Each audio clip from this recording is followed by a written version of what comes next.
नमस्ते बच्चों, SM physics channel में आपको फिर से स्वागत है। आज चूँकि परीक्षाओं का समय चल रहा है, इसलिए मैं इस वीडियो पे ज़्यादा समय ना लेते हुए आपको दोलन अध्याय के कुछ महत्वपूर्ण व्यंजक बताने जा रहा हूँ जो परीक्षाओं पूछे जाते हैं। और उसके अलावा और भी जो प्रश्न है 2 नंबर 3 नंबर के प्रश्न जो उसमें महत्वपूर्ण है वो है सरल आवर्त गति किसे कहते हैं, इसकी विशेषताएं लिखिए। ये परीक्षाओं में पूछे जाते हैं, तो आप इन्हें नोट करते भी जाएं। दूसरी बात, सरल आवर्त गति करते हुए कण के विस्थापन, वेग एवं त्वरण के समीकरण स्थापित कीजिए। तीसरा जो प्रश्न है, सरल लोलक के आवर्तकाल का व्यंजक।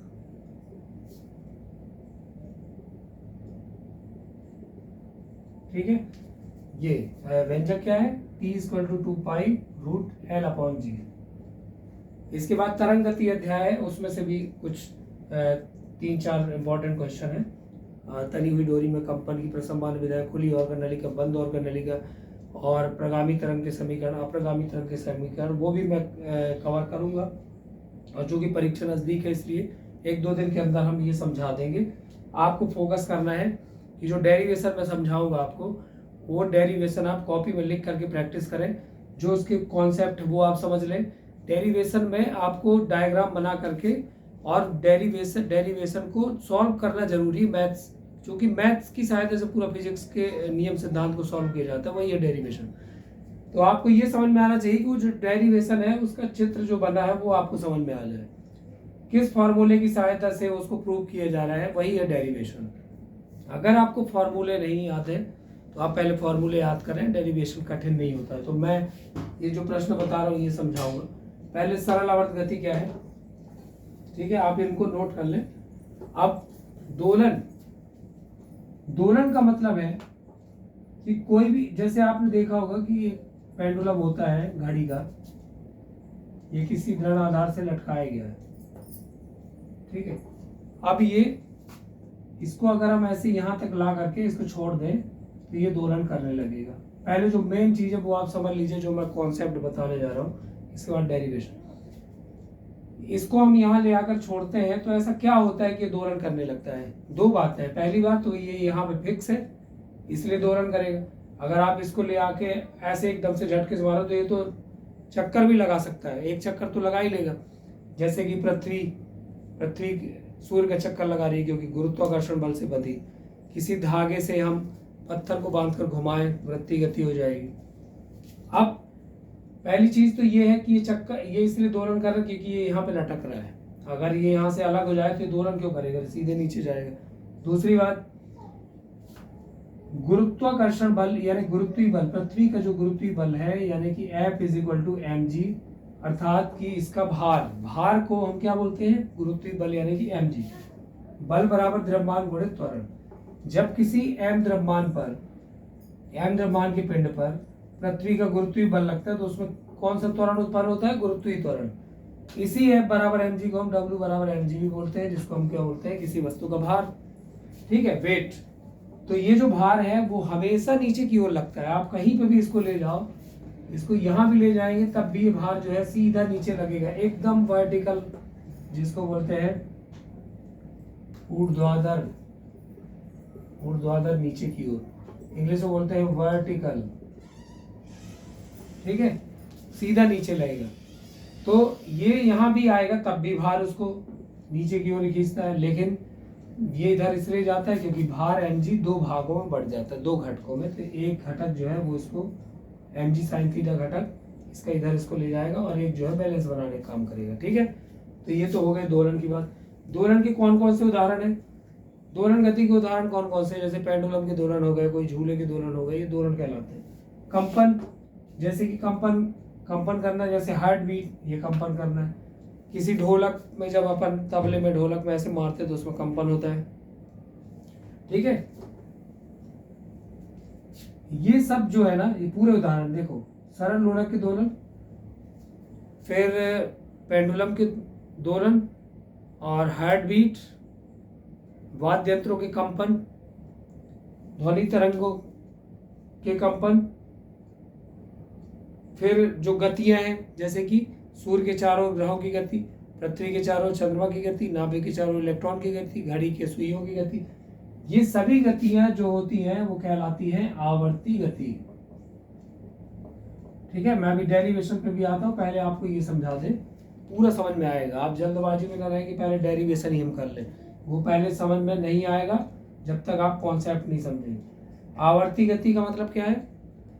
आवर्त का मतलब होता है जो किसी निश्चित समय अंतराल के बाद जो बार बार गति हो, वो आवर्त गति कहलाती है। इसको इंग्लिश में बोलते हैं पीरियोडिक मोशन। जैसे कक्षा में जो कालखंड चलते, पीरियड चलते हैं ना, 40 मिनट का एक पीरियड, फिर अगला 40 मिनट का, यानी कि 40 मिनट का अंतराल है। जब समय का अंतराल एक जैसा हो, निश्चित हो और गति हो, तो उसको क्या बोलते हैं? आवर्ती गति बोलते हैं। तो वह गति जब कोई वस्तु निश्चित समय अंतराल में या निश्चित समय पश्चात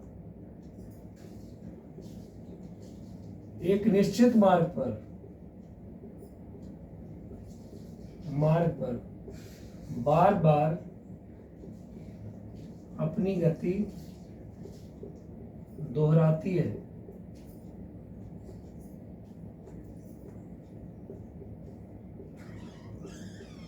इसको क्या बोलते हैं? आवर्ती गति। वो पूरा नहीं लिखना क्योंकि आप सुनते जाएंगे मैं जो बोल रहा हूँ। जब कोई वस्तु एक निश्चित समय पश्चात एक निश्चित मार्ग पर बार बार अपनी गति दोहराती है। दोहराने का मतलब क्या? रिपीटेशन।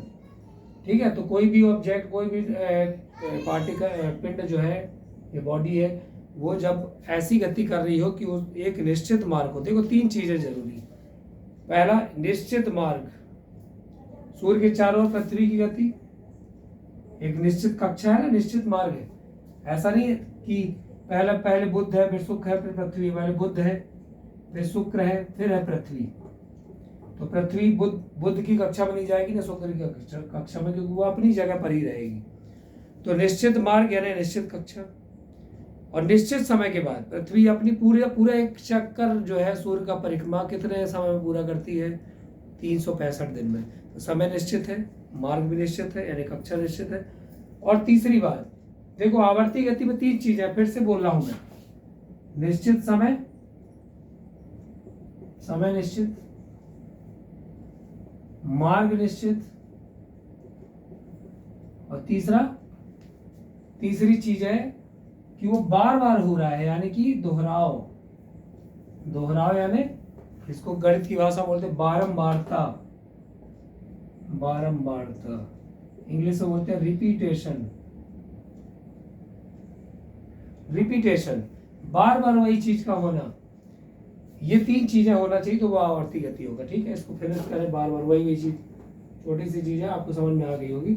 अब आवर्ती गति को उदाहरण मैंने पूरा बता दिया। दोलन की, पेंडुलम की गति, हार्ट बीट, पृथ्वी के चारों ओर चंद्रमा की गति, सूर्य के चारों ओर ग्रहों की गति, ये सब आएगा। इसका मतलब आवर्ती गति में वृत्तीय गतियां भी शामिल हैं और हार्ट बीट भी शामिल है, दोलन गति भी शामिल है, ये सब आएंगे। ठीक, आवर्ती गति है वो। अब दोलन गति एक विशेष प्रकार की गति, इसीलिए उसको क्या बोला गया? सरल आवर्त गति, सिंपल हार्मोनिक मोशन। इसको इंग्लिश में बोलते हैं सिंपल हार्मोनिक मोशन। समझिएगा इसको, क्योंकि मोस्ट इंपॉर्टेंट क्वेश्चन यही है। सरल आवर्त गति किसे कहते हैं? जब कोई वस्तु, देखो परीक्षा में ना रट करके जाने से अच्छा है कि हम एक लाइन में उसका आंसर याद रख लें।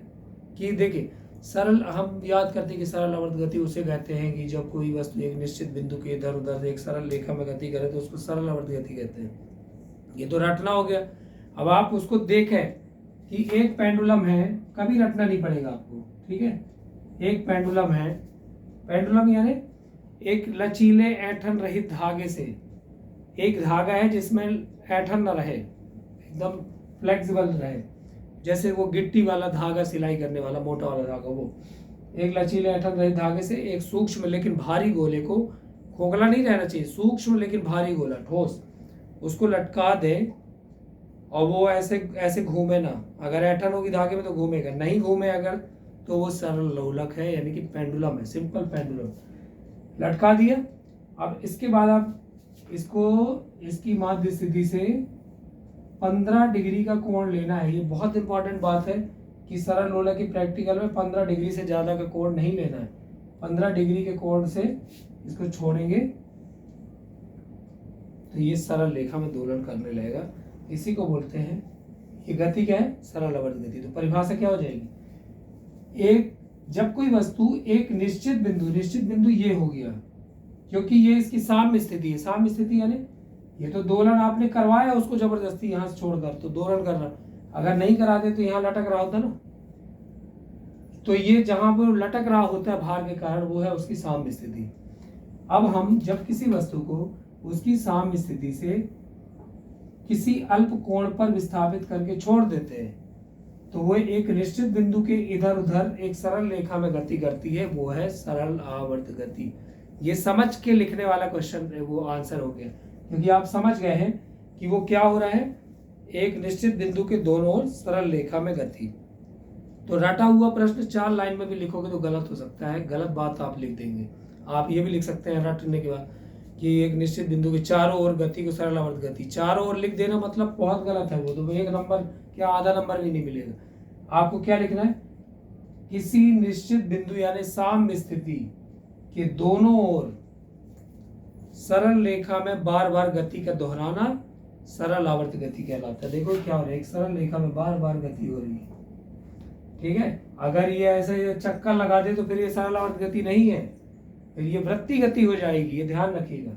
है आवर्ती गति ही वो, सरल आवर्त गति भी आवर्ती गति है, वृत्ति गति भी आवर्त गति है, लेकिन हर सरल आवर्त गति वृत्ति गति है, पर हर वृत्ति गति आवर्ती गति सरल आवर्त गति नहीं है। यानी पृथ्वी के चारों चंद्रमा की गति, सूर्य के चारों पृथ्वी की गति, क्या वो सरल आवर्त गति है? नहीं है। सरल आवर्त गति एक विशेष स्थिति है जो निश्चित बिंदु के दोनों तरफ किसी वस्तु के दोलन होते हैं। समझ गए होंगे आप। अब इसके बाद आगे बढ़ते हैं। तो सरल आवर्त गति में 3 विशेषता बहुत इंपॉर्टेंट है। ये 3 नंबर का प्रश्न बहुत इंपॉर्टेंट है। सरल आवर्त गति की 3 विशेषता है।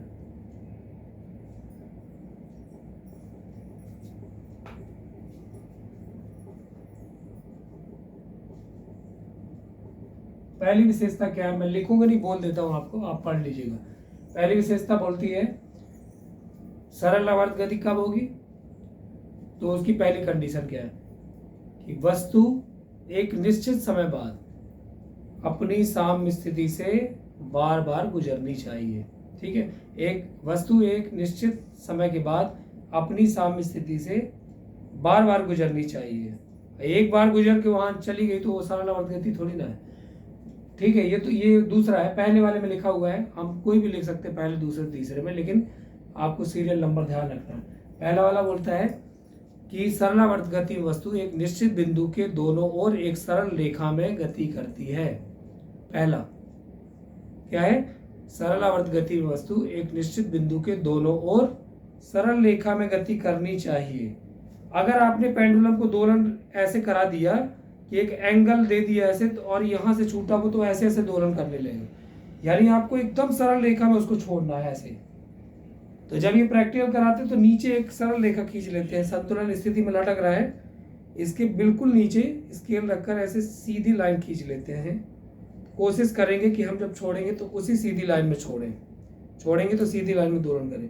गलती से भी आपने इधर उधर से ऐसे कर दिया तो फिर वो इधर जाएगा, फिर ऐसे ऐसे होने लगता है, फिर ऐसे, तो ये सही दोलन नहीं।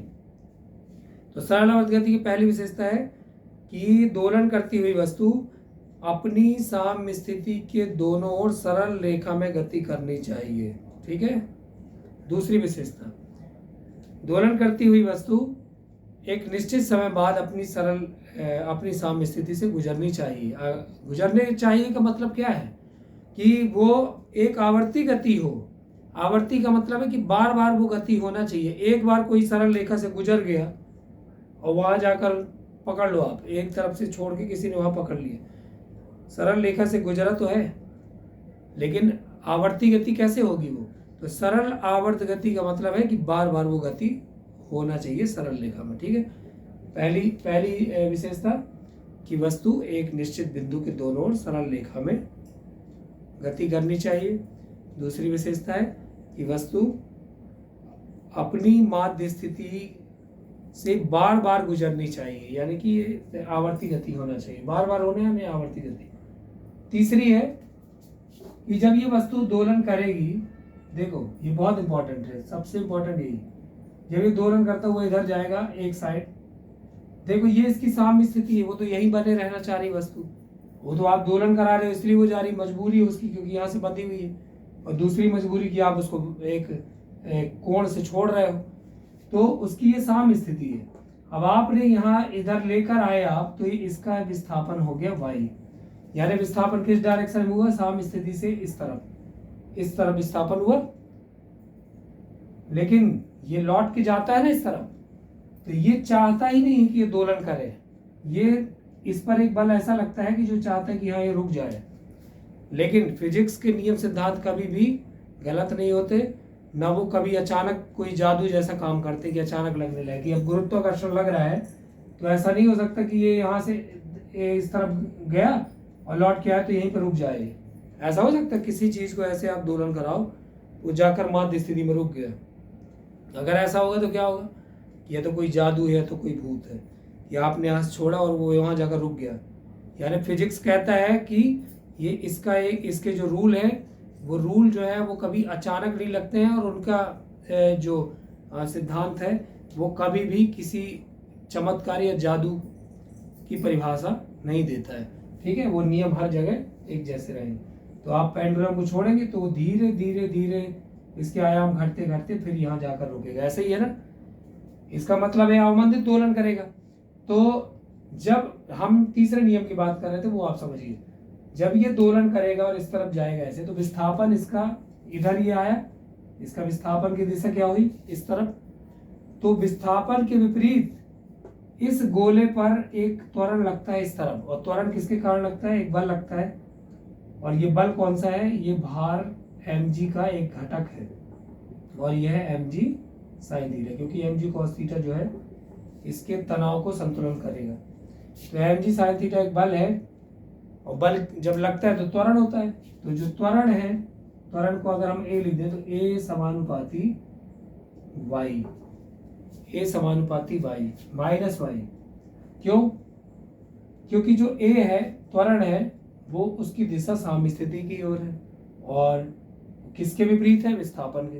तो इसीलिए यहाँ पे क्या होता है? माइनस, सॉरी समानुपाती चिन्ह हटाएंगे, जब ये हटेगा तो माइनस बराबर के बाद माइनस k आता है y।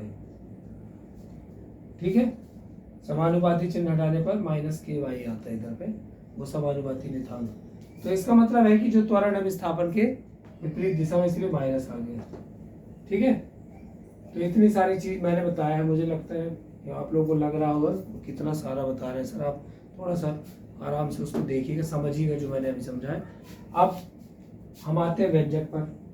तो सरल आवर्त गति को मैं आपको एक बता दे रहा हूँ। सरल आवर्त गति का जो इम्पोर्टेंट क्वेश्चन है इसमें कि विस्थापन वेग त्वरण समीकरण प्राप्त करना।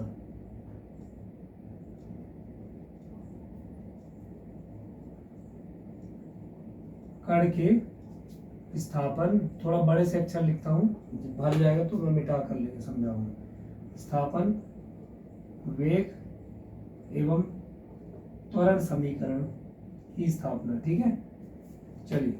तो सरल आवर्त गति को एक समान वृत्तीय गति में दर्शाया जाता है। ठीक है, ये बात ध्यान रखेंगे। अगर किसी को डाउट हो तो आप कमेंट करिएगा, तो मैं फिर समझा दूंगा आपको। अभी टाइम नहीं है इतना, इसलिए मैं आपको सीधे डेरिवेशन पे ले चलता हूँ, है ना। देखिए, सरल आवर्त गति को एक समान वृत्तीय गति में दर्शाया जाता है, ये मैंने बताया। और अगर आपको डाउट हो रहा है क्यों दर्शाया जाता है, तो आप क्वेश्चन कर सकते हैं। एक समान वृत्तीय गति के रूप में सरल आवर्त गति को दर्शाते हैं, वृत्तीय गति के रूप में नहीं। अगर वो एक समान वृत्तीय गति है, एक समान समय में एक चक्कर पूरा हो रहा है तब। चलिए, माध्य स्थिति है ओ एक्स, जैसे ये पेंडुलम है, ये इधर रुका है, ये मान लो ये ओ है, ये एक्स है, ये माध्य स्थिति। दोलन कराने पर वो इधर पे आया, ये स्थिति मान लो इसकी ए है, ठीक है। तो यहाँ कोण बनेगा थीटा, यहाँ विस्थापन होगा, तो इसको जब एक समान गति में दर्शाते हैं ना, तो ये जो कोण बन रहा है वो यहाँ पे बनेगा, इधर से जब इधर गया बिंदु ए पर, ये कोण बना थीटा, ठीक है। अब ये अधिकतम माध्य स्थिति से अधिकतम विस्थापन को क्या बोलते हैं? आयाम, एम्पलीट्यूड। एम्पलीट्यूड यानी आयाम, माध्य स्थिति से अधिकतम विस्थापन, उसको हम यहाँ पे ले लेंगे ए, ये त्रिज्या हो जाएगी। बिंदु ए से यहाँ पे लंब खींचा एम, और ये होगा y, ठीक है। y विस्थापन, देखो ये कोणीय विस्थापन है, और ये जो a का जो लंब है यहाँ पर इस तरह लेखा पर, ये होगा रैखिक विस्थापन, ठीक है। तो ये हो गया y, ये जब ऐसे ऐसे ये चलेगा तो रैखिक विस्थापन भी इसका ऐसे चलेगा, घटेगा बढ़ेगा, ठीक है। अब कैलकुलेशन पर अपन आते हैं, तो यहाँ पे देखो ये थीटा बन रहा है, तो इधर भी थीटा बनेगा। समझा देता हूँ, वैसे आप लोगों को समझ में आ गया होगा, लेकिन मैं समझा दे रहा हूँ कि इधर थीटा तो इधर थीटा क्यों? क्योंकि दो समांतर रेखाओं को कोई रेखा काटती है तो ये कोण बराबर होते हैं, ठीक है। आपने प्रमेय पढ़ा होगा 10वीं में। देखो ये थीटा है, तो पहले से दिया गया है, यहाँ कोण बन रहा है, तो ये भी थीटा हो गया। अब चूंकि कोण के सामने वाली भुजा लंब होती है, तो ये ओ एम लंब हो जाएगा, ये आधार हो जाएगा, कर्ण हो जाएगा, ठीक है। अब देखिएगा, यदि विस्थापन समीकरण निकालते हैं, ध्यान से देखना, बहुत इंपॉर्टेंट है। यदि t सेकेंड में, बड़े अक्षर में लिख रहा हूं, भर जाएगा तो फिर से मैं समझाऊंगा। t सेकेंड में कण a स्थिति से x से a तक पहुंचने में थीटा कोण बनाती है, तो कोणीय वेग बराबर, ये थीटा क्या है? कोणीय विस्थापन। तो कोणीय वेग ओमेगा बराबर क्या होता है? थीटा बटे टी। कोणीय वेग बराबर कोणीय विस्थापन बटे समय, ठीक है, ये मालूम होगा आपको। तो इसलिए तिर्यक गुणा कर दिया ओमेगा और टी का, तो थीटा का मान कितना आ जाएगा? ओमेगा टी, समीकरण है। अब अपन देखते हैं समकोण त्रिभुज ए एम ओ में, ए एम ओ में क्या निकालना है इधर पे? ये देखो, ये y दिया है, लंब दिया है और कर्ण दिया है, तो हम इसका मतलब लंब बटे कर्ण में क्या रहता है? साइन। साइन थीटा निकालना है। साइन थीटा बराबर लंब बटे कर्ण, यानी ओ एम बटे ओ ए। तो साइन थीटा बराबर ओ एम का मान कितना है? y, ओ ए का मान कितना है? ए, ओ यानी त्रिज्या हो गई। तो y बराबर कितना आ गया? ए साइन थीटा। ये आ गया आपका विस्थापन समीकरण। अब वेग समीकरण बताता हूं मैं। वेग समीकरण के लिए आप लिख लेंगे y बराबर ए साइन थीटा, और अगर y के बट्टे में a को ले जाए तो y बट्टे a बराबर क्या हो जाता है? Sine theta. इसको समीकरण 2 दे दो, इसका उपयोग है अभी आगे। अब वेग की परिभाषा क्या है? वेग, रेखीय वेग बराबर क्या होता है? रैखिक विस्थापन और परिवर्तन बटे समय, यानी कि हम क्या लिखते हैं उसको? Del v upon del t. इसको मैं अवकलन के रूप में लिखूंगा, तो ये dv अपॉन dt हो जाएगा। d फॉर डिफरेंशिएशन यानी अवकलन। तो समय t के सापेक्ष अवकलन किसका करेंगे हम? ध्यान से सुनिएगा, सॉरी y होगा। समय t के सापेक्ष अगर हम विस्थापन का अवकलन कर दे तो हमको वेग मिल जाएगा, यानी कि विस्थापन और परिवर्तन बटे समय बराबर वेग, और वेग और परिवर्तन बटे समय यानी कि त्वरण। तो विस्थापन और परिवर्तन करेंगे तो वेग मिलेगा ना, इसलिए हम लिख देते हैं v बराबर dy अपॉन dt, ये लिख दिया। अब हम अवकलन करते हैं विस्थापन की। y की जगह क्या लिखेंगे? एक एक स्टेप देखते जाइए। y की जगह d अपॉन dt लिखा मैंने, और y की जगह क्या लिख दिया? a sign omega T, a sign omega T लिखा। अब जो a है, ध्यान से देखें, देखिए अवकलन कहता है कि जो d के अपॉन में dt है, ये डी एक ऑपरेटर है जिसके साथ में कोई भी चर होता है, जैसे यहाँ पे अभी चर क्या है टी, तो ये डी ये देखता है कि टी है, टी चर है, मतलब ये जो चर है टी वो यहाँ पे भी चर होना चाहिए टी, तभी उसका अवकलन होगा। तो साइन के साथ ओमेगा टी है मतलब उसका अवकलन हो जाएगा, लेकिन ए उससे अलग है तो ए कांस्टेंट होगा। तो d upon d t sine omega t लिखना है, और अब साइन का अवकलन करेंगे तो d upon d t sine omega t और d upon d t omega t. जिसको अवकलन नहीं समझ में आ रहा हो तो आप थोड़ा सा अवकलन समझ लीजिए, क्योंकि मैं अगर ये इतना डिटेल में समझाऊंगा तो आपको बहुत ज़्यादा लंबा वीडियो देखना पड़ेगा। नहीं अगर समझ में आए तो कमेंट करिएगा, मैं आप अलग से वीडियो बना के समझाऊंगा। साइन का जो अवकलन है बुक में आपके सूत्र लिखे होंगे, D upon D theta sine theta का होता है कॉस थीटा, और अगर हम कॉस का अवकलन करेंगे कॉस थीटा का तो ये माइनस साइन थीटा होता है। अभी साइन थीटा करना है, थीटा की जगह ओमेगा टी है, यानी साइन का अवकलन क्या हो जाएगा कॉस थीटा यानी कॉस ओमेगा टी, और ओमेगा टी भी अलग से लिखा था कोड, उसका भी करेंगे। तो जब ओमेगा टी का करेंगे अवकलन तो ओमेगा कांस्टेंट है तो बाहर चला गया, D T upon d T इसका मान एक हो गया, कट गया मान लो तो ओमेगा बचा, ओमेगा यहाँ से और आ गया। अब ये ओमेगा कॉस का नहीं है, ये अलग है तो इसको बाहर कर दो, तो v बराबर ए ओमेगा कॉस ओमेगा टी। अब ध्यान से देखना, ये भी एक समीकरण आ गया, समीकरण टी लिख दो, आगे इसका उपयोग आएगा त्वरण समीकरण। अब हम क्या करेंगे, ए ओमेगा लिखे रहने दो, कॉस को हम क्या लिख सकते हैं, देखो आपने एक सरल समीकरण 10वीं पढ़ा होगा, sine square theta plus cos square theta बराबर 1। अब आप मान लो कि यहाँ थीटा की जगह ओमेगा टी है, sign square omega T plus cos square omega T बराबर 1। कॉस स्क्वायर ओमेगा टी बराबर क्या हो जाएगा 1 minus sine square omega T, square हटाएंगे तो रूट आ जाएगा, तो कॉस ओमेगा टी का मान क्या हो गया 1 root 1 minus sine square omega t, root 1 minus sine square omega t. अब साइन सॉरी थीटा नहीं है ओमेगा टी है, साइन ओमेगा टी का मान क्या है वाई बटे ए, ठीक है ना, तो ये यहाँ पे रखना है वाई बटे ए स्क्वायर, सॉल्व करेंगे तो कितना आ जाएगा 1 माइनस वाई स्क्वायर बटे ए स्क्वायर बी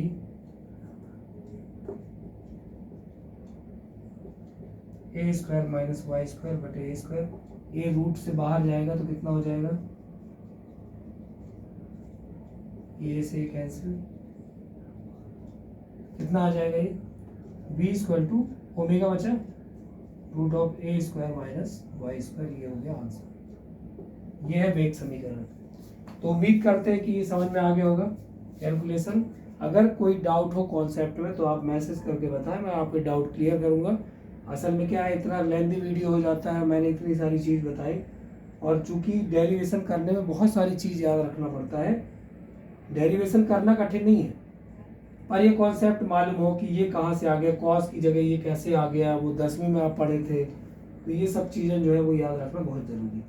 तो आप हमको कमेंट करके ज़रूर बताएं कि आपको ये वीडियो कैसा लगा। अगर आपको समझ में आया तो अच्छी बात है, नहीं समझ में आया तो फिर भी आप मैसेज करिएगा, मैं आपको फिर से कोशिश करूँगा कि फिर से और अच्छे समझाऊँगा। हो सकता है कि मेरे समझाने में समझ में ना आया हो तो कोशिश करेंगे कि फिर से एक बार समझा देंगे, ठीक है। तो कमेंट करके ज़रूर बताएं और प्रैक्टिस करें बच्चों। ये विस्थापन वेग समीकरण है, अगर ये समझ में आएगा आप बताएंगे कि ठीक है, तो फिर मैं त्वरण समीकरण भी आपको बताऊंगा, ठीक है। और कल मैं और भी 2 इम्पोर्टेंट क्वेश्चन है वो मैं अपलोड करूंगा। तो कल तक के लिए थैंक यू वेरी मच देखने के लिए और नमस्ते।